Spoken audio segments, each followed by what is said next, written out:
Welcome to Everyday Happiness, where we create lasting happiness in 2 minutes a day through my signature method of intentional margins, creating harmony between your to-dos and your priorities, happiness science, and musings about life.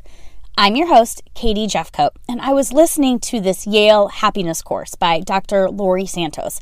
And what I've learned and been sharing in these previous episodes on how our mind hinders our happiness is that our minds are constantly getting it wrong when it comes to happiness. And now we're going to talk about how we can counterbalance this phenomenon and, figure out what tools are necessary to tip the scales in our happiness favor.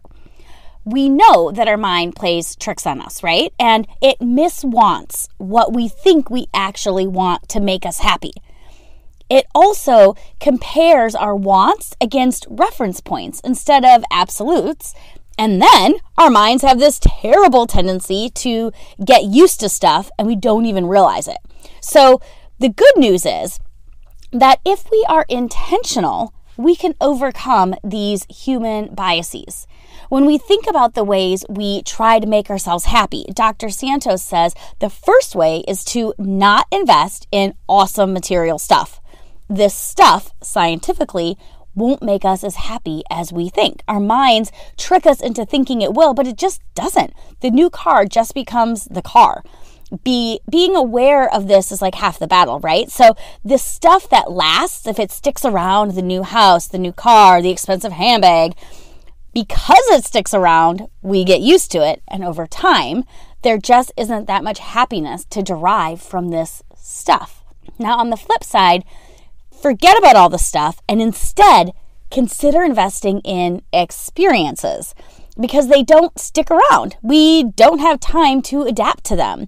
What we are left with is this wonderful memory of this experience. The science indicates that people who invest in experiences are, in fact, happier. So instead of thinking about how you might treat yourself with stuff, change it around and think about an experience instead.